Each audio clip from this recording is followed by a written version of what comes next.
Emperors 3 question. ये कहानी एक राजा की है जो अपने 3 प्रश्नों के उत्तर खोज रहा था। तो एक बार राजा के मन में आया कि यदि वह इन 3 प्रश्नों के उत्तर खोज लेगा तो उसे जीवन में कुछ और जानने की आवश्यकता नहीं रह जाएगी।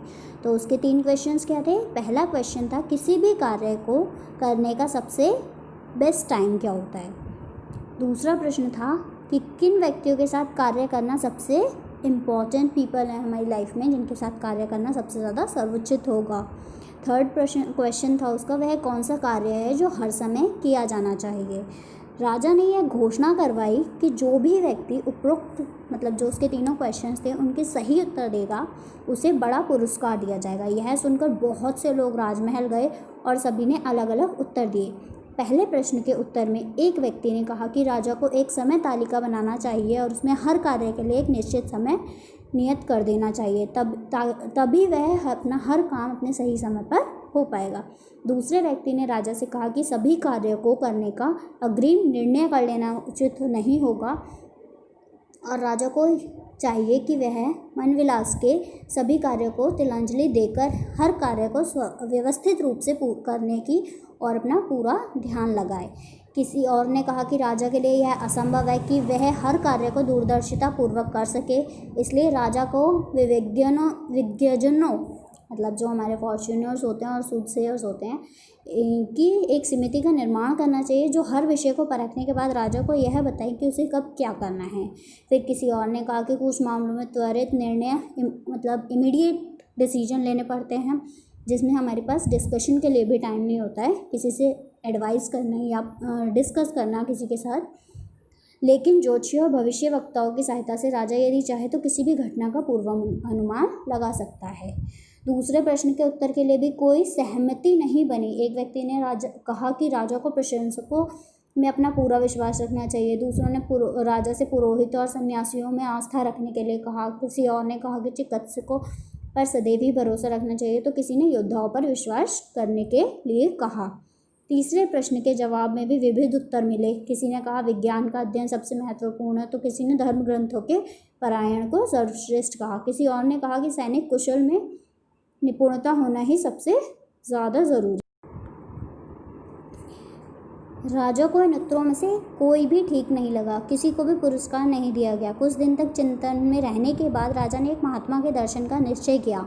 वह महात्मा पर्वत के ऊपर बनी कुटिया में रहते थे और सभी उन्हें परम ज्ञानी मानते थे। राजा को यह पता चला कि महात्मा पर्वत से नीचे कभी नहीं आते और राजसी व्यक्तियों से नहीं मिलते। इसलिए राजा ने साधारण किसान का वेश धारण किया और अपने सहायक से कहा कि वह पर्वत के बॉटम पे ही रुक जाएं और उसके लौटने का इंतज़ार करें। राजा महात्मा की कुटिया की ओर चल दिए। महात्मा की कुटिया तक पहुंचने पर राजा ने देखा कि वे अपनी कुटिया के सामने बने छोटे से बगीचे में फावड़े से खुदाई कर रहे थे। महात्मा ने राजा को देखकर सिर हिलाया और खुदाई करते रहे। बगीचे में काम करना उनके लिए वाकई कुछ कठिन था। वे वृद्ध हो चुके थे।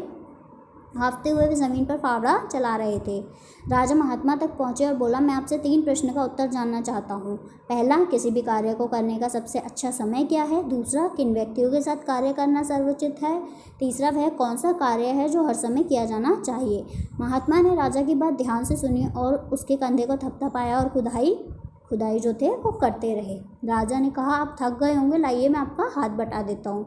महात्मा ने धन्यवाद देकर राजा को फावड़ा दे दिया और एक पेड़ के नीचे सुस्ताने के लिए बैठ गए।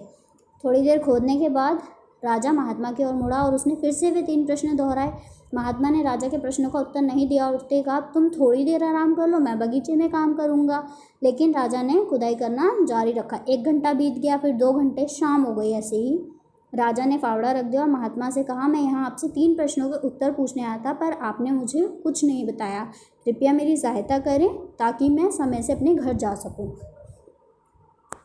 महात्मा ने राजा से कहा, क्या तुम्हें किसी के दौड़ने की आवाज़ सुनाई दे रही है। राजा ने आवाज़ की दिशा में सर घुमाया। दोनों ने पेड़ों के जो पीछे की साइड से एक आदमी को उनकी ओर भागते हुए आते देखा। वह अपने पेट में लगे घाव को अपने हाथ से दबाए हुए था। घाव से बहुत खून बह रहा था। वह दोनों के पास आकर धरती पे गिर गया और अचेत बेहोश हो गया।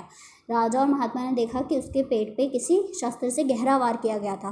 राजा ने फौरन उसके घाव को साफ किया और अपने वस्त्र को फाड़कर उसके घाव पर बांधा ताकि खून बहना बंद हो जाए। कपड़े का जो उसने अपनी शर्ट को यूज़ किया था राजा ने कि वो उसे ब्लीडिंग उसकी बंद हो जाए, और वह जो शर्ट राजा ने यूज़ की थी वो पूरी कंप्लीटली ब्लड में सोक हो गई मिनटों में। फिर राजा ने उसे धोकर और दोबारा उसे बैंडेज करा अपनी शर्ट से उसके जो आदमी था उसके घाव पर। ऐसा वो तब तक करता गया जब तक वहाँ से खून बहना रुक नहीं गया। कुछ समय बाद घायल व्यक्ति को होश आया और उसने पानी मांगा। राजा कुटिया तक दौड़ कर गया और उसके लिए पानी लाया। जब तक सूरज भी अस्त हो चुका था, वातावरण में ठंडक आने लगी। राजा और वो जो महात्मा थे उन्होंने उस व्यक्ति को उठाया और कुटिया के अंदर बिस्तर पर लिटा दिया। वह आंखें बंद करके चुपचाप लेटा रहा। राजा भी पहाड़ चढ़ने और बगीचे में काम करने के बाद थक चला था। वह कुटिया के द्वार पर बैठ गया, जो उनका कॉटेज था उसके।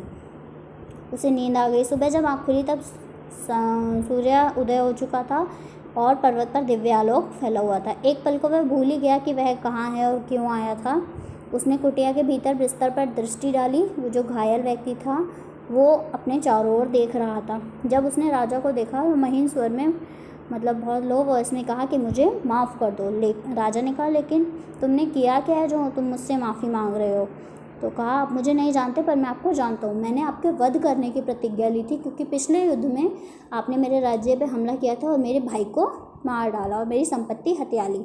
जब मुझे पता चला कि आप इस पर्वत पे महात्मा से मिलने के लिए अकेले आ रहे हैं तो मैंने आपकी हत्या की योजना बनाई। मैं छुपकर आपके लौटने की प्रतीक्षा कर रहा था, पर आपके सेवक ने मुझे देख लिया। वह मुझे पहचान लिया उन्होंने और मुझ पर हमला कर दिया। मैं अपने बचाव के लिए भागता हुआ यहाँ आ गया और आपके सामने गिर पड़ा। मैं आपकी हत्या करना चाहता था पर आपने तो मेरी रक्षा कर दी। मैं बहुत शर्मिंदा हूँ। मुझे समझ नहीं आ रहा कि आपके उपकार को कैसे चुकाऊंगा। तो वो राजा से कहता है, जो घायल व्यक्ति होता है, कि मैं आपकी सेवा करूंगा और मेरी संतान से भी सदैव आपकी सेवा करेगी, मुझे क्षमा कर दीजिए। राजा यह सुनकर बहुत खुश होता है कि उसके जो उसका एनिमी था वो इतना अच्छे से बिहेव कर रहा है। वो उसे ना तो क्षमा ही नहीं करता है, केवल उसकी सारी संपत्ति भी, मतलब जो उसकी सारी प्रॉपर्टी होती है उसे भी रिटर्न करने का प्रॉमिस करता है। और उसकी चिकित्सा के लिए भी अपने निजी चिकित्सक को, अपना जो प्राइवेट डॉक्टर होता है राजाओं का, उसे बुलाता है। ठीक है। और उसके बाद वो महात्मा के पास जाता है अपने प्रश्नों के उत्तर जानने के लिए। वो देखता है कि महात्मा जो उन्होंने लास्ट डे क्यारी खोदी थी उसमें बीज बो रहे हैं। महात्मा ने उठकर राजा से कहा, आपके प्रश्नों के उत्तर तो पहले ही दिए जा चुके हैं। वह कैसे? राजा ने चकित होकर पूछा। तो जो महात्मा होता है वो कहते हैं, कल यदि आप मेरी वृद्ध अवस्था का ध्यान करके बगीचे में कार्य करने में मेरी सहायता नहीं करते तो आप वापसी में घात लगाकर बैठे हुए शत्रु का शिकार बन जाते। तब आपको यह खेद होता, मतलब आपको ये प्रॉब्लम होती, ये दुख होता कि आप मेरे समीप अधिक समय व्यतीत करना चाहता था। अतः आपका कल बगीचे में कार्य करने का समय ही सबसे उपयुक्त था। आप जिस सर्वाधिक महत्वपूर्ण व्यक्ति से मिले वह मैं ही था और आपका सबसे आवश्यक कार्य था मेरी सहायता करना। बाद में जब घायल व्यक्ति यहाँ चला आया तब उससे सबसे महत्वपूर्ण समय था। आपने उसके घाव को ठीक से ट्रीट किया।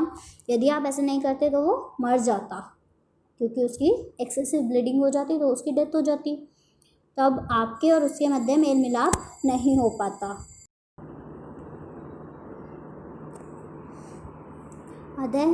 उस क्षण मतलब उस टाइम, उस मोमेंट पे जो सबसे इम्पोर्टेंट व्यक्ति था वही वो था जिसकी आपने सेवा करी, और सबसे इम्पोर्टेंट वर्क था उसकी चोट को सही करना। स्मरण रहे, मतलब रिमेंबर रहे, एक ही समय सर्वाधिक महत्वपूर्ण है और वह समय यही है, इस क्षण में है। इसी क्षण की सत्ता है, इसी का प्रभुत्व है। सबसे महत्वपूर्ण व्यक्ति वही है जो आपके समीप है और आपके समक्ष है, क्योंकि हम नहीं जानते कि अगले क्षण हम किसी अन्य व्यक्ति से व्यवहार करने के लिए जीवित रहेंगे भी या नहीं। और सबसे आवश्यक कार्य यह है कि आपके समीप, आपके समक्ष उपस्थित व्यक्ति के जीवन का सुख शांति पूर्ण करने के प्रयास किए जाएं। यही मानव जीवन का उद्देश्य है। तो आई होप बच्चों कि आपको स्टोरी बहुत अच्छी लगी हो, समझ में आई हो। तो स्टूडेंट्स, जैसे कि अब आपका चैप्टर कंप्लीट हो चुका है तो अब आपका होमवर्क है कि आपको अपना बुक वर्क अपनी बुक में टिक करना है सारा, और अपना कॉपी वर्क भी साथ साथ करना है, जो आपको स्कूल की वेबसाइट से आप अपने क्लास नोट्स में जाकर वहाँ के सेक्शन से डाउनलोड कर सकते हैं। और उसको अपनी नोटबुक में कर लीजिए। Thank you.